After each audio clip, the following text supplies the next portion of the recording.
नमस्कार, कोटपुतली एजुकेशन में आपका हार्दिक स्वागत है। मैं पंकज सेरावत उपस्थित हूं आपके सामने महत्वपूर्ण जानकारी लेकर। आज हम बात करेंगे जनरल हिंदी के पेपर को लेकर। यहाँ पर राजस्थान यूनिवर्सिटी सेकंड सेमेस्टर के विद्यार्थी जो अपने एग्जाम अभी दे रहे हैं, उन सभी का जनरल इंग्लिश को लेकर मैंने वीडियो अपलोड कर दिया है कि कैसे आपको तैयारी करनी है, क्या समझना है। उन सभी के बारे में जानकारी आपको प्रोवाइड करवाई है कि किस टॉपिक को हम कैसे पढ़ सकते हैं, क्या ज्यादा पढ़ना बेटर रहेगा, नंबर कैसे प्राप्त होंगे। पहले पासिंग मार्क्स की तरफ चलना है, सिक्योर करना है खुद को कि भाई हमारे बैक ना आ जाए। उसके बाद में हमको आगे नंबर बढ़ाने पे सोचना है कि कौन से टॉपिक्स पर हम ज्यादा पढ़ाई कर सकते हैं, किस हिसाब से पढ़ाई कर सकते हैं। अभी उसी क्रम में आपको जनरल हिंदी को लेकर वीडियो, और ये सब फ्री वीडियो है। इसके अलावा जो आपके पेपर हैं, मेजर पेपर जो आपको देखने को मिल रहे हैं, चाहे बीए हो, बीएससी हो, बीकॉम हो, और फिर बीसीए के पेपर भी अब अपलोड हो चुके हैं अपने कोटपुतली एजुकेशन ऐप पर। आप जाइए, डाउनलोड कीजिए कोटपुतली एजुकेशन ऐप। आपको डॉक्स एंड ई बुक इस नाम से एक फोल्डर मिलता है, उसमें जाएंगे आप। राजस्थान यूनिवर्सिटी सेकंड सेमेस्टर में है, आर यू सेकंड सेम के नाम से फोल्डर मिलेगा। ठीक है भैया, हिंदी मीडियम हो तो हिंदी मीडियम के, इंग्लिश मीडियम हो तो इंग्लिश मीडियम के। अब बाकी अन्य यूनिवर्सिटी के हैं तो आपके अकॉर्डिंग उस नाम देखने को मिल जाएगा। बाकी कोई समस्या है तो ऐप पर आपको मैसेज करना है, चैट बॉक्स का ऑप्शन होता है। ठीक है भैया, वहां पर आपको जाना है और अपना सवाल लिखना है, आपको जवाब मिल जाएगा आपके जितने भी सवाल आपसे रिलेटेड हैं। ठीक है, दूसरी बात करते हैं हम यहाँ पर इंपॉर्टेंट आपके लिए कि काफी विद्यार्थी सोच रहे होंगे कि अभी बहुत सी समस्याएं हमारे बीच आ रही हैं अन्य चीजों को लेकर। ये नंबर मैं प्रोवाइड करवा रहा हूँ, 9694318392, ये व्हाट्सएप नंबर, इस पे कॉल नहीं करना है। ठीक है, ये व्हाट्सएप नंबर है। कोई समस्या है किसी भी रिलेटेड, गैस पेपर ले मत ले, आपकी बातें आपको मन करे।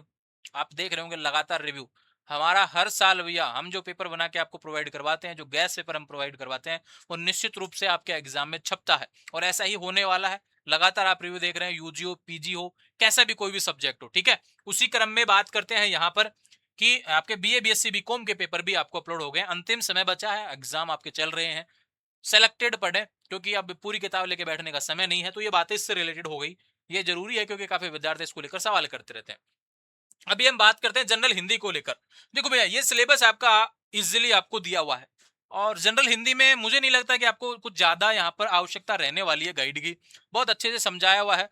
बस आपको यह ध्यान करना है कि किस चीज पे ज्यादा फोकस करना है, ज्यादा नंबर कहां से मिल सकता है। ठीक है, पहली बात, पेपर आएगा 50 नंबर का। ठीक है, इसका 40% कम से कम चाहिए, यानी कि 20 नंबर में आप पास हो जाएंगे। अब पहले क्या होता था, यूनिवर्सिटी है ना, जो रेगुलर का एग्जाम अलग से करवाती थी, नॉन का एग्जाम अलग से करवाती थी, तो उस अकॉर्डिंग यहाँ पे अलग अलग नंबर दिए हुए हैं। लेकिन अब ध्यान रखो, रेगुलर का पेपर 40 का होता था, 40 का 40% 16 में पास होते थे। लेकिन नॉन का भी साथ हो रहा है पेपर, क्योंकि नॉन में मिड टर्म नहीं होता, रेगुलर में मिड टर्म होता है, तो इस अकॉर्डिंग रेगुलर का डिवाइड हो जाता है। लेकिन ये नॉन वालों का भैया सीधा 20 का कोडिंग हो गया। तो अभी डिपेंड करेगा कि आने वाले समय में कितने नंबर पे पासिंग मार्क्स रहेगा। बाकी 40% के अकॉर्डिंग पासिंग मार्क्स रहेगा। तो आप रेगुलर वाले 16 के अकॉर्डिंग पासिंग मार्क्स और नॉन वाले 20 के अकॉर्डिंग पासिंग मार्क्स को समझेंगे। ठीक है, जनरल हिंदी का पेपर है आपका, सामान्य हिंदी सेकंड सेमेस्टर से रिलेटेड। चाहे बीए हो, चाहे बीएससी हो, बीकॉम हो, तीनों का सिलेबस एक है, बस पेपर डेट्स आपको अलग अलग देखने को मिल सकती है, ध्यान रखें। ठीक है, इसमें क्या लिखा है, प्रश्न पत्र का अंक विभाजन। भैया देखो, खंड ए के अंतर्गत प्रश्न संख्या 1 के अतु लघुत्तरीय प्रश्न है, जिसमें संपूर्ण पाठ्यक्रम से 12 प्रश्न पूछे जाएंगे। प्रत्येक प्रश्न छोटे मतलब कि आधे अंक का होगा। ये छोटे प्रश्न है, इजीली आप कर पाएंगे। इसमें आपको क्या ध्यान रखना है भाई, कौन सा पद किस भाग से लिया गया है, कौन सा गद किस भाग से लिया गया है। नॉर्मली इन चीजों के बारे में आपसे पूछा जा सकता है। ठीक है, इससे रिलेटेड दूसरा बात करते हैं यहाँ पर खंड ब में 2 3 4 5 6 प्रसंग व्याख्या है। ये वो टॉपिक है जो सबसे ज्यादा नंबर दे जाएगा और आपको पास करवा देगा। 6 प्रसंग व्याख्या, जिसमें प्रत्येक इकाई से एक अवतरण, एक पाठ से एक, कुल 4 अवतरण आंतरिक विकल्प सहित व्याख्या हेतु पूछे जाएंगे। प्रत्येक प्रश्न 3.5 अंक का होगा। अब देखो, इस लाइन को हम बहुत अच्छे से समझते हैं। 6 प्रसंग व्याख्या, ये बहुत अच्छे से मैं बता रहा हूं आपको, कोई नहीं बताता होगा इन तरीकों से तो, कि भाई हिंदी के पेपर को भी हम इतना समझा सकते हैं। ठीक है, कोई भी आपको गद्य हो या पद हो, ठीक है, गद्य और पद तो आप समझ ही गए होंगे, नहीं समझे तो मैं बता देता हूं। देखो भैया, आपको देखने को मिलेगा यहाँ पर, यहाँ पे गद्य भाग ये रहा, कहानी, निबंध, लेख, इनसे रिलेटेड। ठीक है, और पद्य भाग में ये कविताएं टाइप आ जाएंगी, कबीरदास, सूरदास, ये इस तरीके से ना। तो यहाँ पे तो पूरा पैराग्राफ अपना थ्योरी टाइप हो जाएगा। यहाँ पे लाइनें आपको छोटी देखने को मिलेंगी, कम मिलेंगी, और लिखना आपको विकसित रूप में इनको बहुत ज्यादा लिखना है, ठीक है। इस तरीके का ये पद्य भाग हो जाता है, ठीक है। समझ में ये बात। अब यहाँ पे क्या है कि गद्य भाग हो या पद्य भाग हो, इसमें आपको 3 पॉइंट मुख्य रूप से बनाने हैं व्याख्या में। पहला पॉइंट आपका सह प्रसंग होगा। आपको यह पता होना चाहिए कि व्याख्या कहां से आ रही है, वह व्याख्या कहां से आ रही है, यानी कि जो भी आपको लिखा आए। जैसे देखो, आपको देखने को मिला होगा यहाँ पे कभी गुरुदेव को अंग प्रथम 5 संख्या, विरह को अंग प्रथम 5 संख्या। अब ये टॉपिक आपको समझ में आना चाहिए कि गुरुदेव का जिक्र कहाँ हुआ था, कबीरदास वाले में जिक्र हुआ था। तो यह कहां से लिया गया है, कबीरदास के पद्य भाग से लिया गया है। इसके बारे में जानकारी आपको यहाँ पर लिखनी है कि भाई चाहे पद भाग हो तो पद भाग में लिखना है, वही सह प्रसंग। दूसरा पॉइंट व्याख्या, और तीसरा प्रसंग आपको लिखना है विशेष, ठीक है। अब सह प्रसंग में तो नॉर्मली कि भाई किसके बारे में बात करना चाहते हैं, नॉर्मली है ना, 2 लाइन 2-3 लाइन आपको लिखनी है कि यह वहां से लिया गया है, शीर्षक यहाँ से लिया गया है। और इसमें कभी ये कहना चाहते हैं पद भाग हो तो उस अकॉर्डिंग लिखना है, और गद्य भाग हो तो उस अकॉर्डिंग लिखना है कि इसमें ऐसा इन चीजों के बारे में बात करने के बारे में कहा गया। फिर जो व्याख्या रहती है, वो जितनी भी लाइन दी हुई है उसके बारे में थोड़ा सा अपने मन से उन चीजों को समझकर अपनी भाषा में लिखना होता है। कभी भी ये मत सोचा करो कि हमने किसी बुक से व्याख्या देखी थी, सीरीज से देखी थी, चैट जीपीटी से देखा था, अन्य किसी चीजों से देखा था। प्रयास करो उसको समझने का। हिंदी अनुवाद आपने देख लिया, ठीक है भाई, वो क्या कहना चाहता है उसके भाव को समझ लिया हमने, लेकिन अपनी लैंग्वेज में उसको लिखना होता है। जितना आप अपनी लैंग्वेज में लिखेंगे उस अकॉर्डिंग आपको सबसे ज्यादा नंबर व्याख्या में देखने को मिलेंगे। और तीसरा जो पॉइंट है वो विशेष का, वो दोनों में रहेगा, ठीक है, कि भाई यहाँ पे भाषा सरल सौम्य इस तरीके से थी। दूसरा जो पॉइंट इसमें बन सकता है, विशेष वाले में ही जो पॉइंट बनेंगे, जो लाइन बनेंगी कि भाई इसमें अलंकार का उपयोग हुआ है, कौन से ज्यादा बेटर होगा कि आपको इसके बारे में भी जानकारी हो, अलंकार कौन सा है, समास संधि कुछ पता हो तो उससे रिलेटेड भी जानकारी आप, यानी भाव विशेष उसके बारे में बता सकते हैं।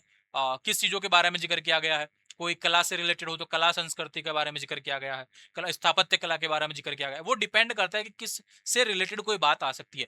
दुख के बारे में हो तो यहाँ पे विरह के वर्णन का वर्णन किया गया है। जैसे बात करें, यहाँ पे एक टॉपिक है, मैं देख रहा था अभी, इसमें आएगा ये जो मीरा है, तो इसमें श्री कृष्ण मीरा के प्रेम के बारे में वर्णन किया गया है। तुलसीदास से इसमें अपने रामचरित्र मानस के बारे में आप पढ़ा है, काफी आपने सुना भी है, इसके बारे में आपको उस तरीके से लिखना है। व्याख्या में जितना कोशिश आप करेंगे लिखेंगे, और उस पॉइंट में भी उसी अकॉर्डिंग आपको बना के चलना है, ध्यान रखें। तीसरा जो पॉइंट आएगा, प्रश्न संख्या 6, 7, 8, 9 दीर्घ उत्तरीय प्रश्न है, जिसमें प्रत्येक इकाई से एक प्रश्न आंतरिक विकल्प सहित पूछा जाएगा। प्रत्येक प्रश्न 5 अंकों का होगा। अब यहाँ पर हर इकाई से पूछा जाएगा। अब देखो इंपॉर्टेंट क्या है आपके लिए समझना, यहाँ पे भी क्या बोला गया कि हर इकाई से पूछा जाएगा, यानी कि अब इकाई में देखो कितने कितने दिए हुए हैं टॉपिक। तो भैया यहाँ पे 4 दिए हुए हैं, 2 से 3 आप पढ़ जाओ, पहला पहला जरूर पढ़ना है, ठीक है। दूसरी बात करें, यहाँ पे भी 4 दिए हुए हैं, यहाँ पर भी आप 2 या 3 पढ़ जाओ। यहाँ पे थर्ड यूनिट में दिया हुआ है, थर्ड यूनिट में कितने दिए हुए हैं टॉपिक, 1 2 3 4, 4 दिए हुए हैं, तो आप 3 पढ़ जाओ यहाँ पे कोई भी, है ना। जिसमें मीरा और तुलसीदास जरूर पढ़ जाना, इसमें सबसे ज्यादा आप लिख सकते हैं। आपके पास में आसान लैंग्वेज में बहुत सारी चीजें, चाहे व्याख्या हो, चाहे आप विशेष रूप से बात करें आपके क्वेश्चन से रिलेटेड हो, कैसा भी क्वेश्चन आ जाएगा तो आप इजीली इनको लिख सकते हैं। इनको पढ़ेंगे एक बार में आपको याद भी हो जाएगा। इनको पढ़ेंगे, आप देखेंगे ना इनके इनसे बने हुए क्वेश्चंस को, तो इजीली आपके याद हो जाएगा, ये ध्यान रखें। तो इन टॉपिक्स को आप जरूर पढ़ सकते हैं। मीरा और तुलसीदास, यहां से पर्सन हमेशा आता है, ध्यान रखें। दोबारा पिछली बार अगर मीरा से आया था तो तुलसीदास से आ जाएगा, कबीर से आ जाएगा। तो ये जो 4 है उसमें से 3 आपको पढ़ने, कोई भी जो आपको आसान लगे वो पढ़ सकते हैं। ठीक ऐसा ही यहाँ पे करना है, कोशिश करना। इसमें इंपॉर्टेंट आप मैथिली शरण गुप्त और एक आपका अज्ञेय से पढ़ सकते हैं। बाकी निराला जो है आपका आसान पड़ता है थोड़ा सा, है ना, तो इसको पहले पढ़ना चाहे तो पढ़ सकते हैं। शुरू के 2 पढ़ेंगे तो भी आपको एक क्वेश्चन जरूर आपको मिल जाएगा यहाँ पे, ठीक है। समझ में आई बात। ये आपका इंटरनल से रिलेटेड है, जो कि आपके रेगुलर विद्यार्थियों के लिए पूछा जाता है, ठीक है। वो इसमें कोई मतलब नहीं है मेन एग्जाम में, ठीक है। समझ में आई बात। तो ये आपके यहाँ पर हो गए। अब यहाँ से जो प्रश्न आएंगे वो आपके ज्यादा से ज्यादा आ सकते हैं। 2-3 प्रकार से प्रश्न बनता है। एक तो काव्य सौंदर्य के बारे में, आपको प्रश्न आपके काव्य सौंदर्य से रिलेटेड पढ़ने जाने हैं, ठीक है। एक विशेषताओं से रिलेटेड आ सकता है,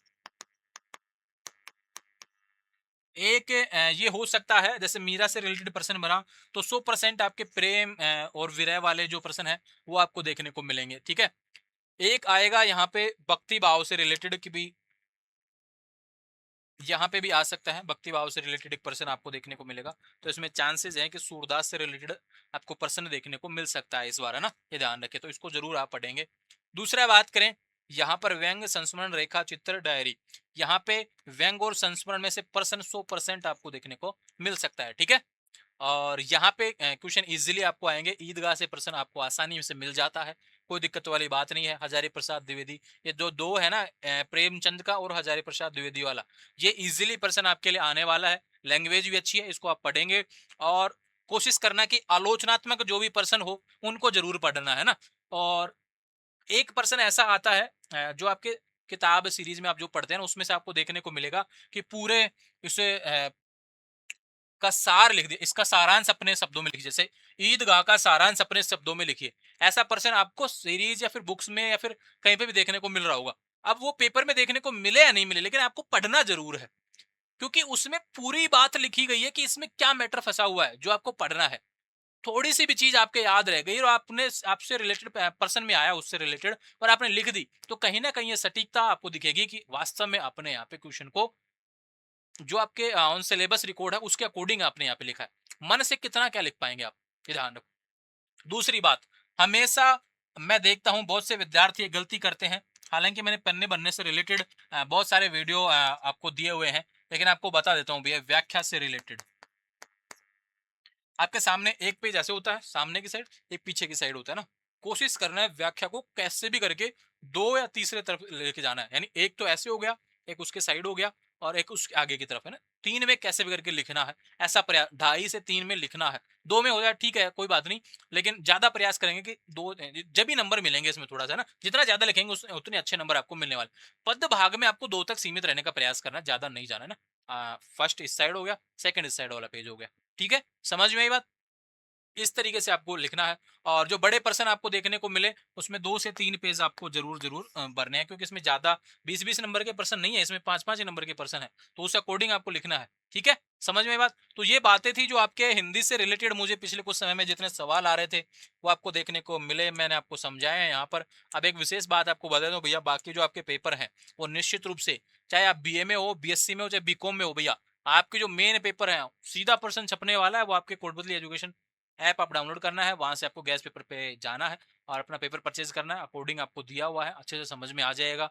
कोई दिक्कत आए तो फिर भी मैं बैठा हूँ, नंबर आपको प्रोवाइड करवा दिया है। और हर साल जो लगातार विद्यार्थी आप देख रहे होंगे 4-6 सेमेस्टर लगातार मैसेज करें, क्योंकि उनको पता है कि यहाँ से प्रश्न आता है। आप पहली बार जुड़ रहे होंगे चैनल के साथ में, कहीं ना कहीं मन में सवाल होता है, टेंशन मत करो, बालाजी का नाम लेके बढ़िया आराम से आगे बढ़ो। बढ़िया हो जाएगा, पेपर भी अच्छा होगा और मेहनत करेंगे तो निश्चित रूप से आप सफल हो जाएंगे, ठीक है। और अच्छा पेपर में लिख के आना है, कोई दिक्कत हो तो बिल्कुल मुझसे बात कर सकते हैं। जुड़े रहेंगे चैनल के साथ, चैनल को सब्सक्राइब करें, इंस्टाग्राम, टेलीग्राम, व्हाट्सएप चैनल सभी का लिंक डिस्क्रिप्शन में दीवार से जुड़ जाएंगे। Thank you.